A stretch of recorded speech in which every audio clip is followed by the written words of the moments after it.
Good morning, everyone. Maybe this is the second time I'm saying good morning to some of you because our internet was not cooperating, but I think we're fine now.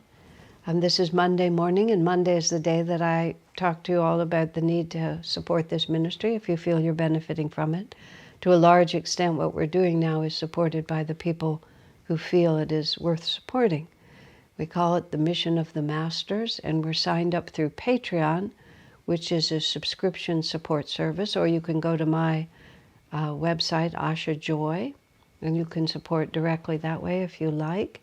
If you go through PayPal, there's now a Mission of the Masters Gmail address that it directs you to the right aspect there, however you would like to help. We've taken on more expenses because we have some new projects.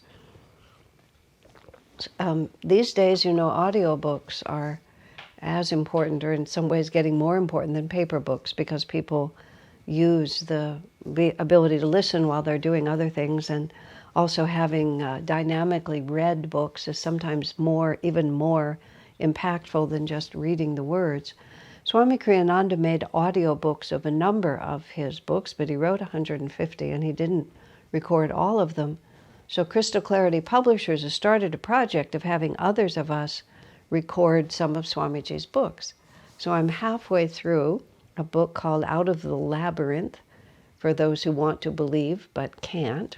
We're also going to be doing Education for Life. I won't be the voice on that. It'll be Helen Purcell, the director of our school. We're talking about sun sign as a spiritual guide, and my housemate Keshava Betts, who's an astrologer, will be reading that one. When I'm done with what I'm doing, I'll do a couple of more. So it's very fun, but of course there's engineering, and then there's also editing afterwards. But some of these books, especially Out of the Labyrinth, which was the first book Swami published, and he considers it the foundation of everything else that he's done. But it's a very intellectual book, because he takes on the fallacies of much of Western philosophy and shows how the teachings of Master are a perfect response. But he doesn't do that dogmatically or theologically. He does it by sweet reason. Anyway, it's a good book, but it's a challenging read, so we're hoping that having someone read it to you will make it more enjoyable. Anyway, I'm very enthusiastic about it, but it's causing us to have more staff fees and so on. So if you feel like helping, now is a great moment. All right, my friends, let's pray together. Heavenly Father, Divine Mother, friend, beloved God, Jesus Christ, Babaji Krishna, Lahiri Mahashaya, Swami Sri Yukteswar, beloved Master Paramhansa Yogananda, saints of all religions, dear friend and guide Swami Kriyananda, humbly we bow to you all. Help us to feel your living presence within, speaking to us always, pointing out to us the way to move with sure, determined steps, ever more gloriously into the light. We are your children. Guide us and bless us. Om. Peace. Amen. Well, we finished the study of the Ananda way of life based on the guidelines for members of the Ananda Sevak order. Now we're going in a wholly new direction. We're calling it How to Work with People, and it's based on Swami's little book, The Art of Supportive Leadership. I don't have any idea what the present cover of this book looks like. I have multiple copies of it, and they all have different covers. So, The Art of Supportive Leadership, a practical guide for people in positions of responsibility. But this is much more than just how to be a good leader. This is really how to bring the best out of people, how to be a good friend, how to be a good parent, how to work with yourself. So we're going to go through the book, which isn't very big. It has 12 or 14 chapters, I think. And each of the chapters are short, and 12 chapters. And we'll I'll read probably all the text and comment as I always do. It's going to take us a while. It's easy to say that, this is a gem of Swami Kriyananda's because pretty much any book you hold in your hand is. I really found that, I'm mentioning to you earlier that I'm doing the audio book of Out of the Labyrinth, and I've always known this, but when I read one of his books aloud, which I have done before, one other book, the absolute economy of Swami's writing is really amazing. There is nothing wasted when he writes. Just everything says exactly what he wants it to say, and when he's done saying it, he stops writing. So it's just right there, everything you need. So this is another one of those. So the first chapter is Swamiji trying to express to us what leadership actually is. Because a lot of the times we come up with wrong answers because we ask wrong questions. And nowadays I've heard all kinds of really goofy ideas about leadership, and they're all based on asserting your egoic self. So no surprise, Swami's idea of leadership is really how to bring the best out of everyone and not so much how to make oneself self-important.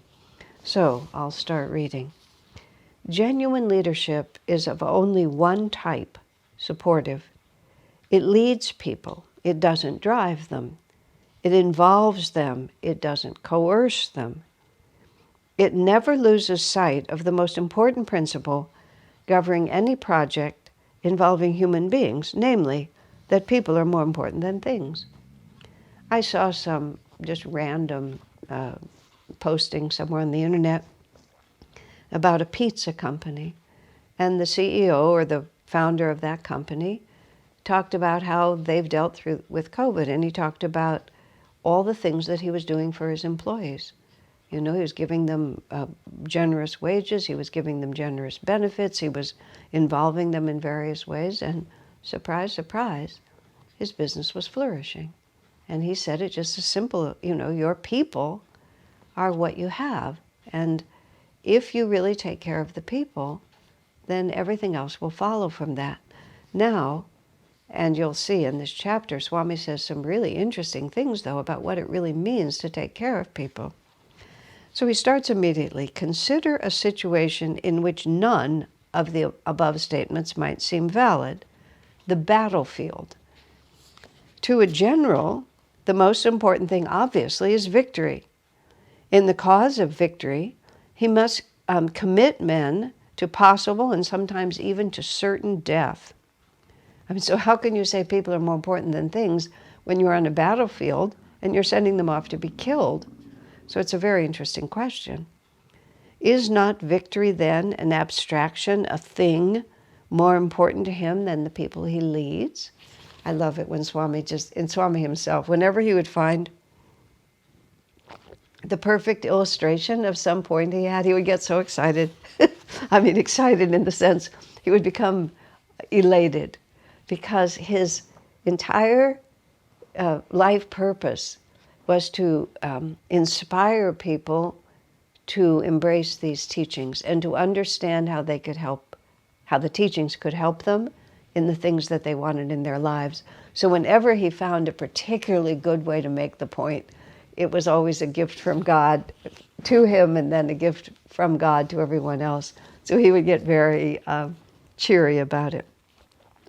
So he goes on to say, yet the difference between great generals and mediocre ones may be attributed to the zeal great generals have been able to inspire in their men. And if you're any student of history, you realize that they're great generals that could lead their men anywhere. The men would follow. Nowadays, and perhaps women are also involved, but it's always been traditionally men. The men would follow. The men would bravely and courageously put their lives at risk because they felt they were so thrilled to be part of the army led by these great generals. If you study history at all, you find this out. Some excellent generals have been master strategists and have won wars on this strength alone, their strategy. Greatness, however, by very definition implies a great and expanded view. It transcends intelligence and merely technical competence. It implies an ability to see the lesser in relation to the greater, the immediate in relation to the long term, the need for victory in relation to needs that will arise once victory has been achieved. Now that is really quite a statement. It transcends intelligence and mere technical competence. It implies this is just great leadership, not just battlefield, but also battlefield. An ability to see the lesser in relation to the greater. In other words, to keep a sense of proportion and a sense of priority.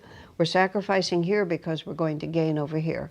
We're not just sacrificing for folly, or we're not just protecting over here, but then sacrificing the greater need on this side. The immediate in relation to the long term. The need for victory in relation to needs that will arise once victory has been achieved.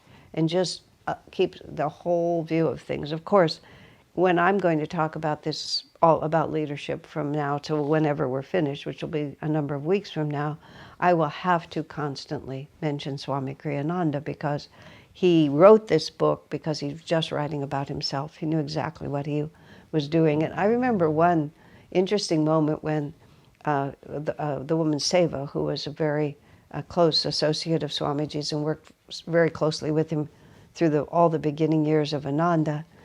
And at one point he gave her responsibility for developing the publishing company, which is now called Crystal Clarity, which he was just working on.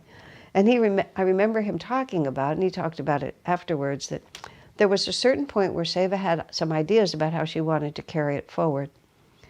And Swami wasn't entirely certain whether those were the best ideas, but they were her ideas. And he felt it was much more important to develop her as a leader, to let her try out her ideas and learn from what succeeded and what didn't, than it was to achieve the short-term goal of just getting it done the way he thought it should be done in the moment.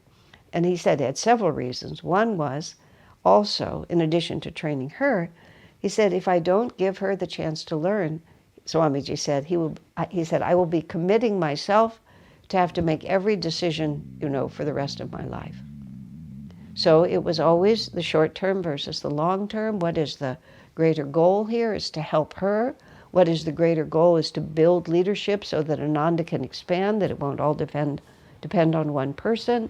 It depends on her feeling respected and trusted by me, which is also another sort of long-term goal that I can see in the moment. And even after this particular situation is past, if she knows that I respect her and trust her, these are after victory is achieved, after the books are sold, what is it that we really want? So he says, leadership implies running at the head of the pack and not driving it from behind. This is true also in military matters.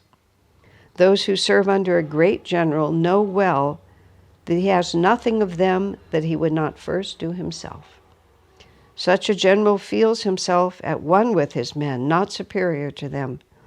He knows that he and they are simply doing a job together.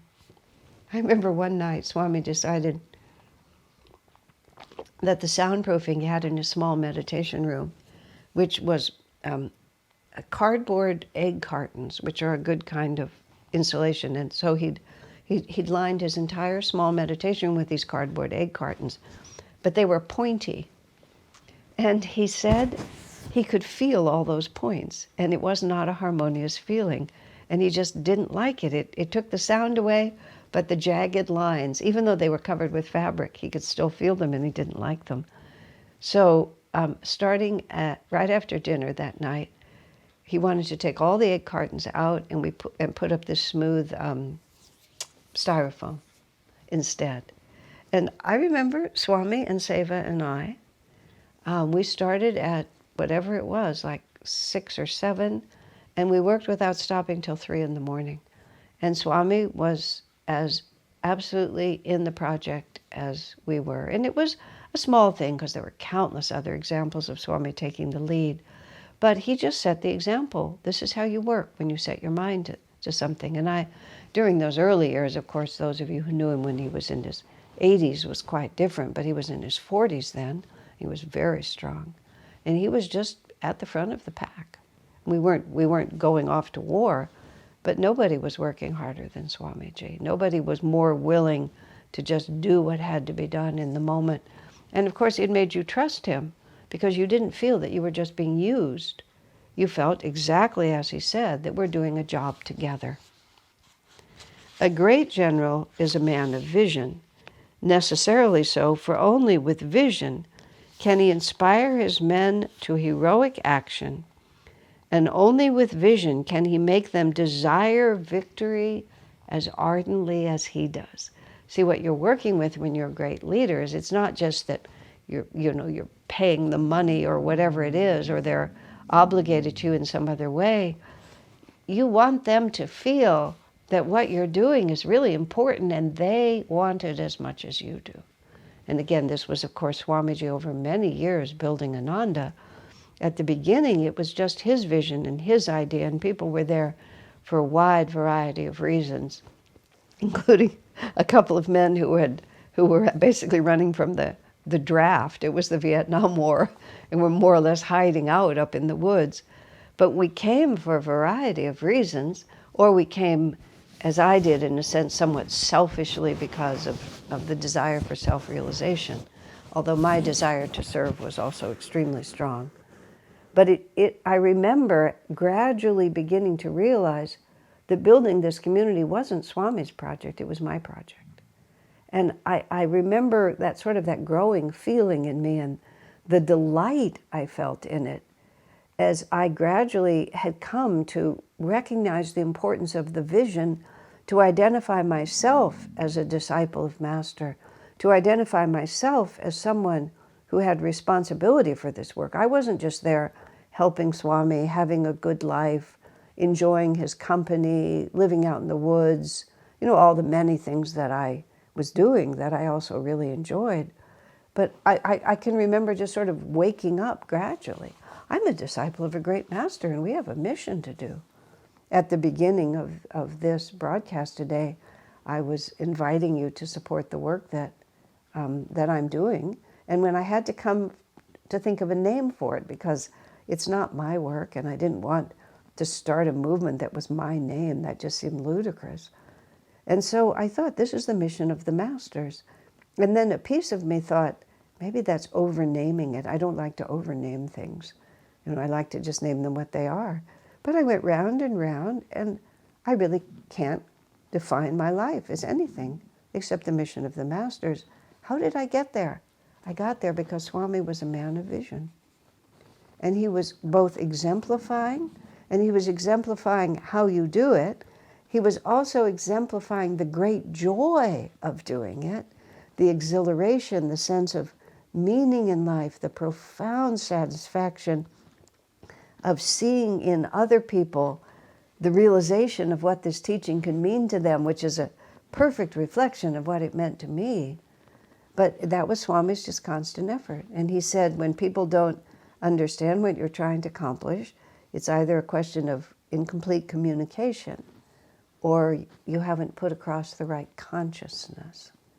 So when we're talking about great generals, they're brave, they believe in their cause, they're self-sacrificing, they're always people of high energy. All of these things is how it works. He persuades them not by angry commands, but by the power of his own conviction. He involves others in his vision and inspires them also to be visionaries. See, sometimes people think to inspire others by just telling them what they're going to do, but the communication has to be such that you feel like I too can be part of this. I'm not just following him.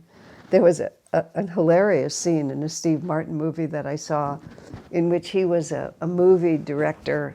He was a wannabe at that point. He was trying to break into the big time and be important. And he had this picture, and he was trying to give his team a pep talk. And he was talking about all the things that we were going to do. We were going to do this, and we were going to do that. And in his comedic way, without breaking, just in exactly the same tone of voice. And he's talking to this motley crew he's trying to whip up. And he said, and we're going to do this, and we're going to do that. And when I say we, I mean me. He says it just like that. So every time I'm in any situation. I always think, and by we, I mean me. I'll be rich and I'll be famous. Of course, it was so funny because it was exactly the opposite. But strangely, people still do it without knowing it's a joke, and then can't quite figure out why it doesn't work. Now, here's a very interesting point that Swami makes. People, even in warfare, are more important than things. Yet there are circumstances in which people can fulfill themselves perfectly only by total self-offering to whatever it is they believe in. Times when great truths may be at stake, or when the safety of family or countrymen is threatened. There are times when, for the welfare of the greatest number, individual lives must be sacrificed. The great general inspires in his soldiers, because he believes it also for himself, the realization that whatever may be demanded by the exigencies of war, death in a great cause is a life lived victoriously. Now, I'm not. Most of you are probably not in the army or in the armed forces, but you might be. But the point he's making here is the absolute key to understanding that people are more important than things. Yet there are circumstances in which people can fulfill themselves perfectly only by total self-offering to whatever it is they believe in. Now, when we're talking about war, we are often talking about the end of the incarnation. But when we're talking about spiritual self-sacrifice, giving yourself to a spiritual cause, there are all kinds of losses and deprivations that you may have to face. And the egoic desires, that is the definition of what most people consider to be the thing you ought to be doing, the accumulation of money, of praise from the world, whatever it might be, many of those egoically based satisfactions may have to be sacrificed. So you can ask of people what they don't want, or what they wouldn't willingly, what they themselves don't yet know they want to give.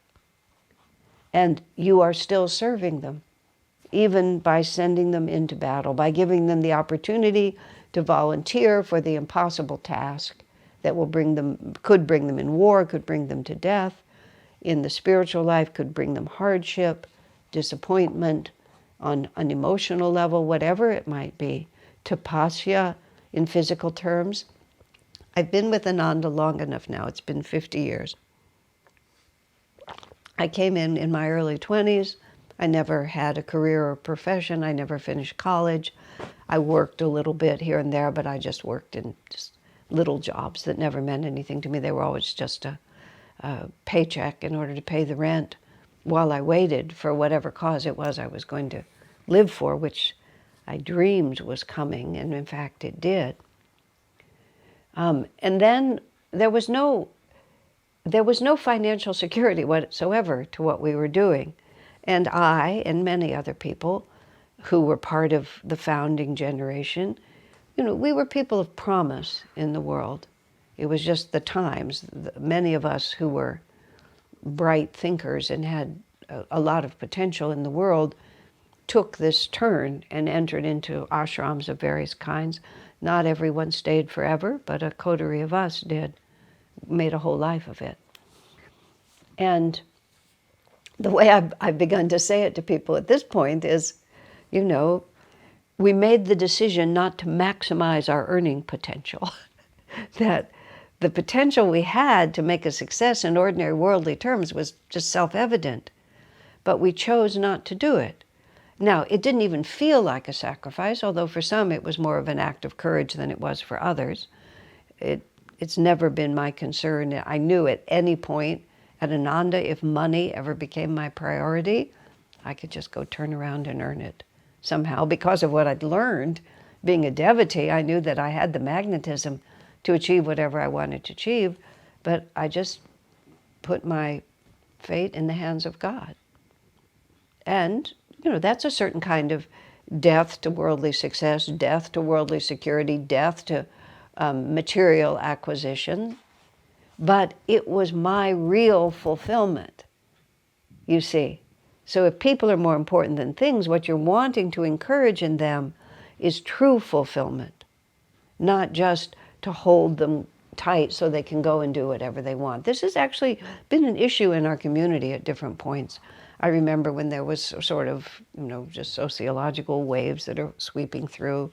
People were saying Ananda should be a safe place. That was the word that was used. And I don't mean to be cynical, because there are bad things in the world that people need to be protected from. But this idea that Ananda should be safe, and people would just say that. Finally I said, not actually. Ananda should feel intensely threatening. You should always know that all of our small desires and all of our ego-based clinging, we should feel at all times that those are being challenged. I mean, that is the whole point of the spiritual path. We come in and give lip service to this self-realization idea, but not this, not that. I mean, I've had to go through it too in my own life. I was going to advance spiritually and do all these great things for a master, and I was going to get to keep this, and I was going to get to keep this, and I was going to get to keep that, and I was going to get to keep this. And, one by one, Divine Mother comes and said, really, you think so? You have to make choices. You have to make courageous, tremendous choices. Swamiji, again, he modeled it for us time after time after time.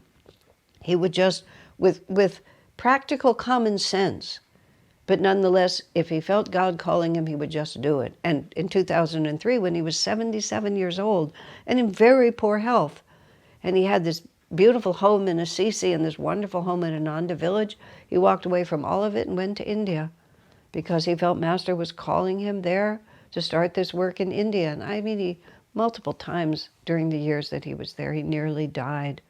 And when he was in the hospital, once I happened to be visiting, and I was visiting him in his room when this sadhu from somewhere had heard about this great American Swami and just came to visit him, as sadhus do. And he expressed, I'm sitting there just watching, this sadhu, who I have no idea who he was, I never saw him again. He said to Swamiji, oh, I'm so sorry that you've had such poor health. Swami laughed merrily.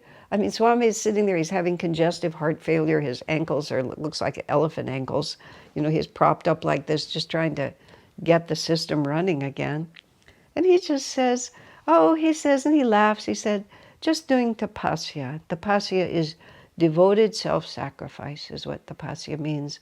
Inconvenience for the sake of a greater cause. I'm just doing tapasya for my guru's work in India.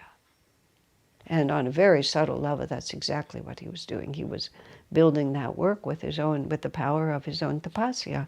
Tapasya is required for any great thing to happen, is tapasya. Many definitions of tapasya, one of them is devotion. Out of devotion to a greater cause, I willingly offer who I am. And great leaders are not afraid to ask that of their people, because they themselves know, and the reason they can, and the reason they can do it, and the reason they succeed is because it's an absolutely sincere love for those people, knowing if you rise to this immense challenge, which may be in the case of a general, you give your life for this cause, it will be the apex of achievement. If you have the courage in a spiritual context to really trust God, really trust, and you can't fake this. On the battlefield, the armed forces have done everything they can to figure out who's going to be a hero so they can put them in the position where they'll be heroes. Absolutely every effort to predict it fails, because it comes out of the bone marrow of the man or the woman in the moment, when they step into danger instead of stepping away from it. And it comes out of the soul of the devotee. You can't legislate it. It just has to be in you. That, of course I would do that, because that's what I want. This is what I want. This is not who I'm trying to be. This is who I am. And this is what great leadership is to be so truly and deeply and sincerely and humbly committed to the vision that you're doing that people just run behind you to be part of it. God bless you, my friend.